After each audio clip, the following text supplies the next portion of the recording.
Hello everyone and welcome back to another vlog. Today, I'm taking you to a hidden gem in Tagaytay. Yoki's farm is nestled among the farmlands of Mendez. It is known for its mix of nature, animals, and collection of antiques. It is a licensed wildlife and educational farm.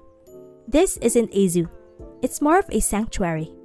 They take care of the animals and in some cases, they rescue them too. Yoki's farm also holds a DENR Wildlife Farm and Culture Permit, which means their animal care and farm operations follow official environmental and wildlife standards. The tours seem to focus on education and responsible interaction of animals. While you're watching, let's play a game. I'll flash some letters across the video. Collect the letters as you watch, try to shuffle them to form a word related to animals, and leave your guesses in the comments. I will reveal the answer at the end of this video, so stick around until then. Today, our tour guide will be Sir Luis, an animal enthusiast and expert, and also a veterinary student. I'm excited to finally see what it's like. So, let's go! Arrived at Yoki's farm. It's located at Mendez, Tagaytay. We have 10 hectares of land but we'll be exploring 4 hectares po doon. Yun pa lang po ang available sa public. And so dun po sa 4 hectares na yun, we have 3 major walking attractions. The zoological park, the hydroponic garden, and the museum po of antiques. Okay. So doon po sa zoological park, doon po tayo makakapag-encounter ng animals. Since nag-animal encounter naman po tayo, we'll be able to go inside some of the enclosures po para ma-meet po natin close up yung mga animals. And doon naman po sa hydroponic farm, we have soilless gardening po yan. And so doon naman po sa museum, makikita po natin yung mga national and religious items po ng mga antique collections po. So ayan din, dito po muna tayo sa ating first attraction. Ayan, dito naman po sa ating koi pond, we have koi fish, Japanese koi fish, and pearl stingrays. So, koi fish po sa mga sa Asian cultures ay sign of perseverance and good luck. So, ayan, we have small koi fish and big koi fish po here. So, yung mga big koi fish yan po yung mga inalagaan na po dito, and then yung mga small koi fish po na nakahiwalay, sila po yung mga for sale. Ano po yun? Ito lang yung hiwalay. Yes po. So, yan din po yung mga bred na koi fish na po namin. Mm-hmm. Tapos, curious po ako, paano po na-acquire yung mga animals dito? Parang, ano po ba siya tawag dito? Ayun. So, most of the animals naman po dito ay mga bred na po sila. May breeding area din po kami doon. Okay. And while yung mga, ano naman po nila, yung mga nauna pong animals ay imported po. Okay. Ayan, nakita ko na yung ano. So, ayan, yan po yung stingray. The pearl stingray po or freshwater stingray. So, yun.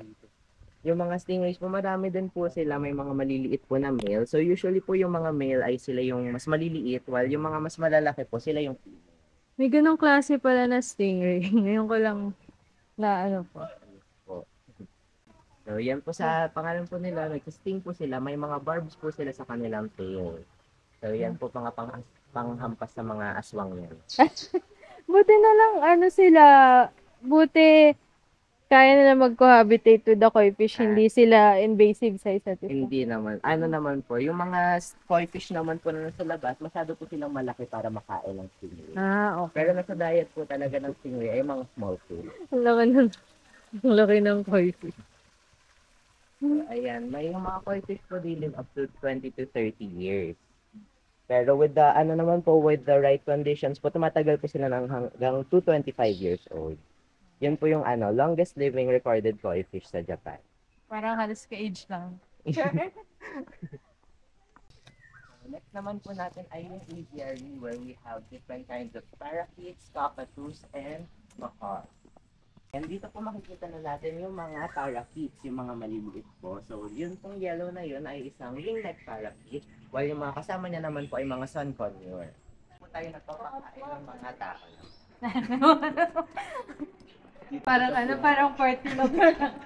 Ayun, dito po sa Food Hub may mga snacks naman po if want po Homo sapiens. Homo sapiens. Play area. Para kay Skyler.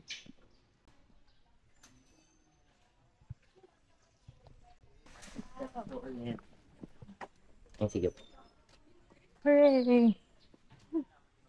So, yan po ang Black Palm Cockatoos namin. Ito po si Blackjack and si Jonas.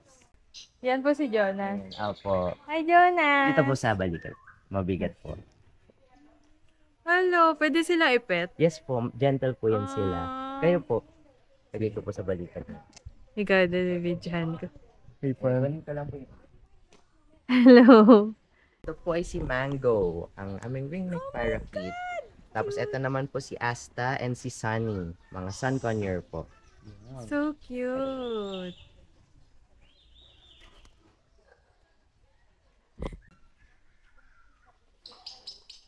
White. Angel. Ay, Oh. gusto niya sa akin. Zoom. So ito po ay isang African crowned crane. Wow, okay. Nangahabol siya minsan kasi. Punta muna. Lupit mo naman, pre. So ayun, dito po naman po sa ating right, may peacock po tayo. So we have peacocks and peahens po. Peacocks pag lalaki, peahens pag Ano babae. yan, peacock? Though yung kulay niyo po ay medyo pakupas pa ngayon kasi ano po nila, shedding season po nila. I understand.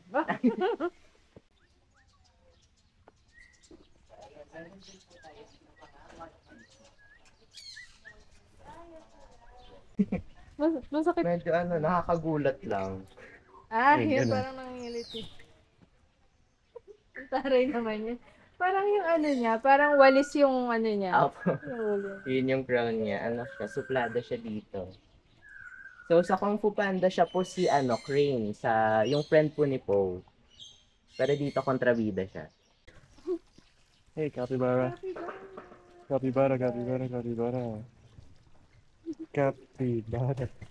Oh my God! So, ayan, siya lang po siya po ay, nag-iisang capybara dito with her, anak. So, sineparate po siya sa ibang capybara kasi nung bagong panganak po siya, nasa-stress. Ang mga capybaras po ay rodent family, so daga po sila. The largest rat in the world, yes. Saka sila din ay mga semi-aquatic, kaya kailangan po nila may swimming pool. Cute, cute. Ano po pangalan niya? Ay, wala po silang, Wala. the Name ko. capybara lang. The capybara. Parang hindi siya payag na capybara yung star of the Oo, show. talaga. Agaw pansin siya. Bye-bye. Baka saan pa niya tayo. Instead macaque. Ay, careful lang Huwag ka po lumapit. na, baka, kasi yan, snatcher.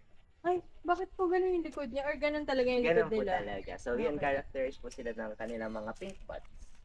So, yan po ang male Celebes crested macaque, while ang female naman po, mas malaki ang kanilang butt. Po sila monkey or ape. Na po talaga sila. Yan na po talaga ang nila. Okay. So, dito naman po ang kanyang asawa. Ay, Si Lovey. So, naka-arranged marriage na po yan sila. Kasi hindi po sila pinagsasama ngayon kasi si Lovey ay pa lang, 2 years old pa lang. So, baka mag-discover dito si Spanky. Pero kapag of age naman na po si Lovey, papagsama na po sila. So, ayun po, mas malalaki po ang mga likod ng females. Tapos kapag in-heat po sila or nagme-mens, naglolobo po yung butts nila. paano po pala dito yung Kasi di ba meron ding need to socialize yung anime. Apo. Paano po na maintain yung parang Naman, minsan naman po sila ni Spanky, dito po sila minsan nag-uusap. Tapos yung mga keepers naman po, sila na po yung bahala sa kanila. Ay, umeksaya na siya. wow. Tara, airtime. Pero kaya po siya tinawag na Lovey kasi pagka nakakita po siya ng mga ladies or mga bata po, naggaganon siya, love siya. Oh. I mean, medyo antok ata siya. Kakagising Hello. lang. Ayan, Ay, oh my God. Love siya. Lovey. Bali, dito na sila lumaki all their life. Si Lovey po, si Spanky po ay rescue po. Pero dito na po siya sa So, Philippines. Philippine natives ang species nila. Hindi po. Yung ano po, previous owner po kasi ni Spanky, nakawala siya doon sa kanya. Tapos dito na po siya na padpad. Pero inadapt po siya ng York Farm.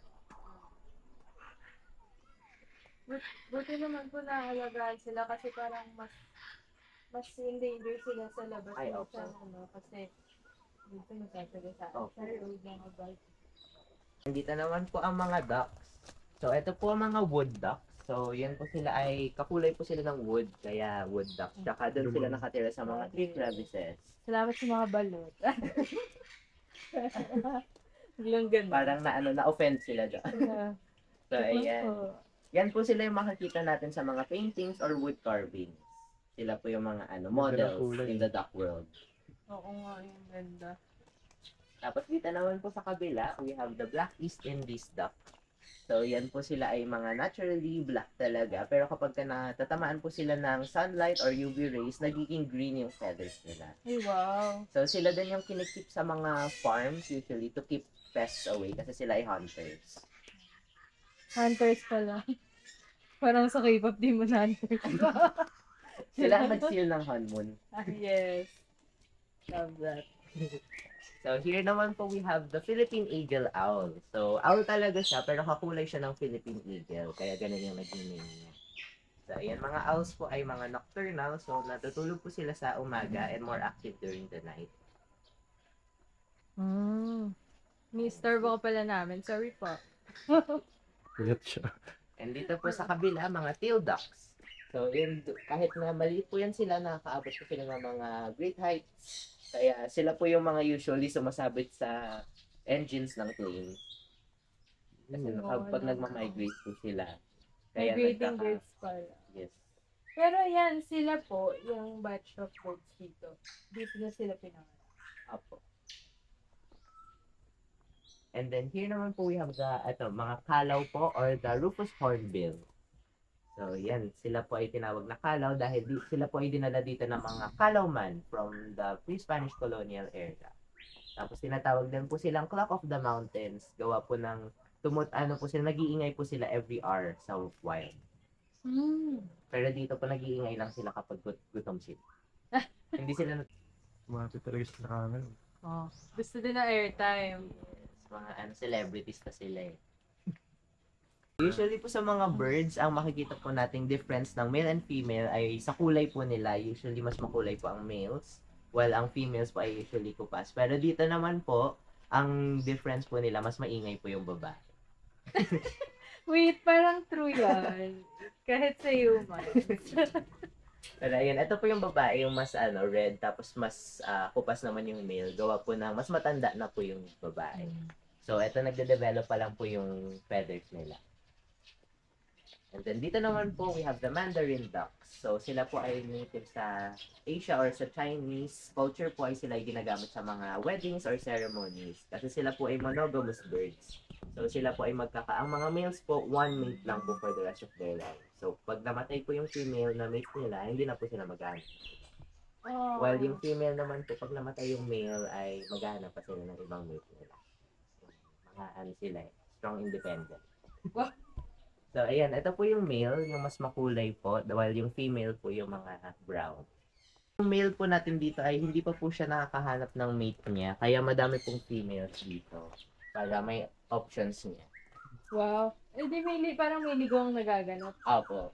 Nag-away ba yung male birds kapag may isa silang option niya? Opo. Kapag same po sila ng na-deem as attractive na female, usually nag-aaway po sila. Or ano po sila,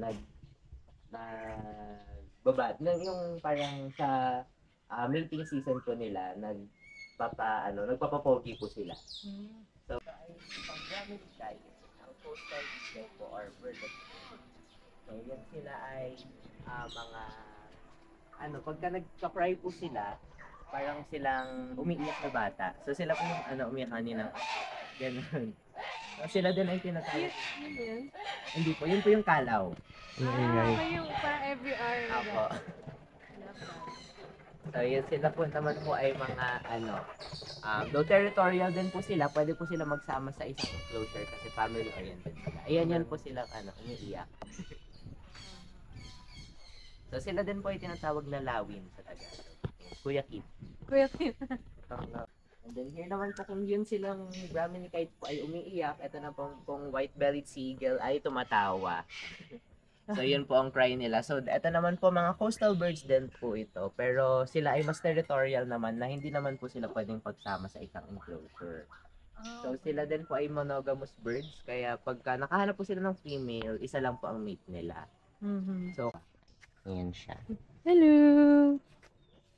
Venomous ba yung... Hindi po. Ay, parang sarap na sarap to. So, yan pong mga iguanas na yan ay yung pong nakakalakad po or nakakatakbo rather sa tubig. Natutulungan po sila ng kanilang mahabang toes. Cold-blooded po, ano? Apo. Kasi cold yung ano. Then, yung tail naman po nila ay ginagamit po nila bilang latigo for their Yan. defense po. Apo. Kinitem. And, Watch me whip. pero alam mo, mahal po yun. Gutom ka na. Ang laki. Gutom ka na. Sa bahay. Savannah area.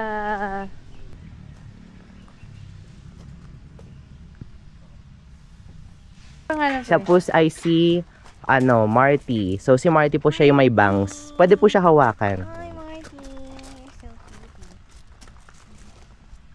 Kasi si Harley po kasi siya yung suplada. Ayan po siya sa likod. Hintayin natin. Ayan. Kahit pa baliktad po pa. Baka mahiwa po kayo sa may dahon. Tapos ito, mating cute. Cute. Hihilahin niya yan.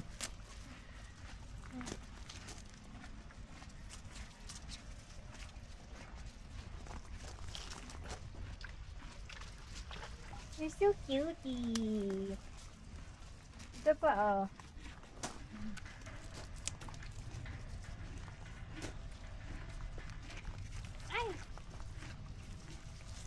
Kaya pa today. Ayan. So yung mga zebras po. Habang kumakain. Apo pwede. Then si lang po, si Marty lang po. Kasi matara yung Apo. Nangangagat siya. Humingi pa siya. Kasi. So Sumapaboy. yan, usually po sila yung nag-aagawan sa food. Kaya niya, tinutulak niya si Marty. Ay, yung sheep humingi din. Mga ugali. Ayun yung sheep po, pwede din po natin hawakan. Meg.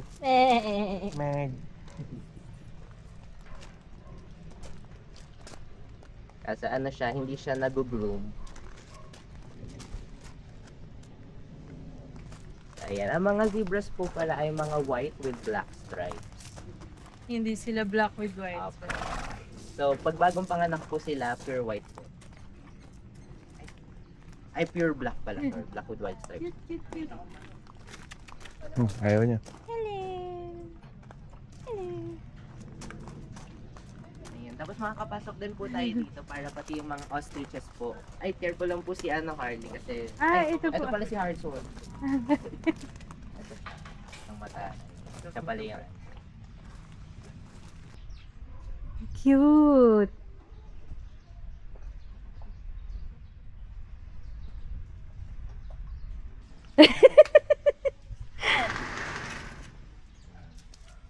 So, ang mga ostriches po natin, we have 3 lady ostriches. Powerpuff Girls sila. Si Bubbles, Blossom, and Buttercup. Wow. So, ito po si, siya lang po yung kilala ko, si Buttercup. Kasi yung dalawa magkakamukha na. Ang cute naman nila. Yan po ang mga miniature horse. Lola, ito ay si Rosanna, and yung black ay si Rex. So, ito po sila, si Lola lang mahawakan natin. Sila nangangagat at naninipa. Ikaw Parang, pa yan sa donkey. Apo, ibo ko po. ba't parang nakapilas sila sa ayuda? Char. Si Lola. Hi, Lola. Dito lang po tayo sa may Ayos harap. lang. So, ito naman po mga guinea fowl. Para silang turkey. Nangangagat po siya. Hindi po. Ayan, habol natin si Buttercup. Wala, kasing laki lang ng walnut ang brain nila. Dahil po sa kanilang malalaking mata, sinakop na po yung ulo. Don't worry, sometimes I relate. Charot. So, ayan. Pwede niyo po siyang hawakan. Parang nangaasar lang siya, Opo. gano'n. Kaso pagka hindi naman po masakit ang kanyang tuka, gusto niyo po i-try. Hindi naman po. Cutie! Ang cute! Ay, baka na lang po. Madumi lang yung ano nila. It's okay. Pero na-try ko na, hindi nga siya masakit. Nakakagulat lang. Opo. Kasi wala siyang walang nakakatusok sa... Hindi po, rounded yung beak. O, kaya siya Sila. At sila po ay nag-hatch sa breeding area. Tapos kapag develop na po sila, dito po sila dinadala. So, parang yung mga pregnant ay tinatransfer niyo na po. Sumusunod naman sila pag tinatransfer. Apo, maano naman po sila sa keepers nila. Ah. Paang alam po kasi nila pag nakikita ng keeper, food. Kaya pala. Actually, ang Yoki's farm po po. Kaya siya tinawag na farm instead of zoo. Kasi before, farm talaga siya, manukan. Nung in-establish siya 1993. Tapos, naging open siya sa public noong 2005.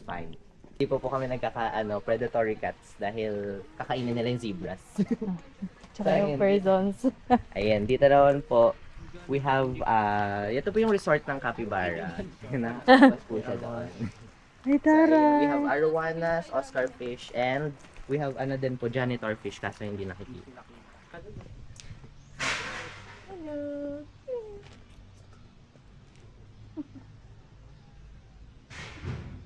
Pwede mo silang bukati. Ay, baka Not makagat recommend. po Ah, kasi. Okay. So, go! Let's see another... So, ayan. Yung mga si Bugs Bunny po talaga ay fake news. Hindi po sila mahilig. Dapat hindi advisable na magpakain ng carrot sa bunnies. So, lang. Patigas masyado. Opo, makaka-block po sa digestive system nila. So, So, parang leafy vegetables lang po, gaya ng celery. siguro yung dahon ng Apo. carrot piece mo po Ano kayo ng pausan nun, no? Anong age nila? Ay, sila po yung mga 2 years old pa lamang.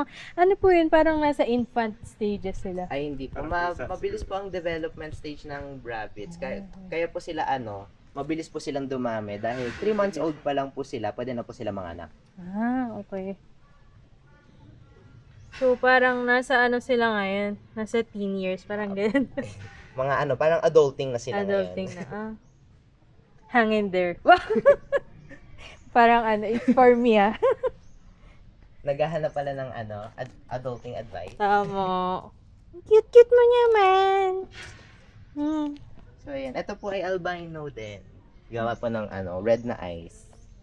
So, pag mga albinos talaga, Yun po is yung red, yes yun yung... po. Kahit sa tao po, yun yung kasi lack okay. of pigmentation po sila. Bye-bye. Po yung same lang po sila dun sa nakaupo, pero kapag nakaupo po sila, it means yung country po ay at peace, tapos kapag nakatayo naman at war. Okay. Kaya dito siya, neutral siya ngayon, kasi both. Tama. So, ito ay parang from, anong bansa? Apo, sila po ay from Taiwan po. Okay. Tapos, historic na sila. Yes Yung ancient na. So, yun po sila ay mga gawa din sa metal brass, kaya po, yung rust po nila ay green. Parang Statue of Liberty po. Ayun sa dito. Nice. Brass. Yung parang sa, Lady Liberty. Apo. So, ayan, over here naman po, we have mga kitchenwares po, mga plates and cups po. Swim lang po. We have din po dito, mga koi fish. Ayun po. Pero mas maliliit na po sila kaysa din sa may malaking pond. From, ulit, Taiwan? Thailand, oo. And makakapasok din po tayo sa loob ng enclosure. Master ni Po. Ito na, si Master ni po. May pangalan siya. Si Bert. Nepo baby pala to. Nepo baby si Vernon Season. So, accustomed po sila sa climate natin. Apo. ano naman po sila, may mga behaviors po sila para makapag-regulate ng kanilang body temperature. Kagaya po na nagdidig po sila kapag masyado pong malamig. Tsaka nag-ano sa water. Yes po. May puddle of water. Okay. So ayan, yung tubig po nila ay dapat hindi po aabot sa mas matangkad po sa kanila para hindi po nalulunod po kasi. Kasi hindi talaga sila aquatic. Apo. Hi, Jory! Ito po, magkaiba po sila. Apo, ito po ay sulcata tortoise. Gentle din Yes po. po. Yan siya. Ano kasi yan, mga patay gutom kasi yan. Bagal ba talaga sila? Opo. Tinatamad. I could ask Pero myself feeling the ko same. naman po kapag ka-race po sila sa mga rabbits, mas mananalo pa to.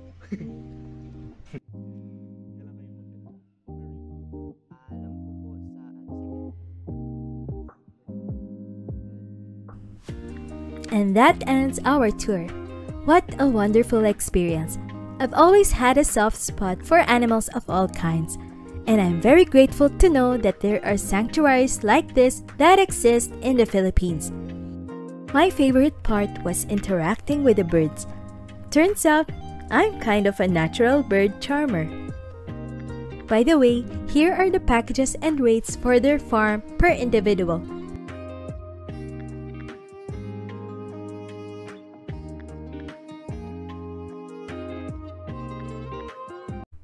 And now for the puzzle. Did you guess what word we were looking for? The answer is semi-aquatic, just like our capybara friends. Did you get it right? Let me know in the comments below. If you're looking for a family-friendly adventure, head to Yoki's farm at Mendez, Tagaytay. Once again, this is Meg Celine. Don't forget to like this video, share your thoughts in the comments, and subscribe to my channel. See you on my next adventure.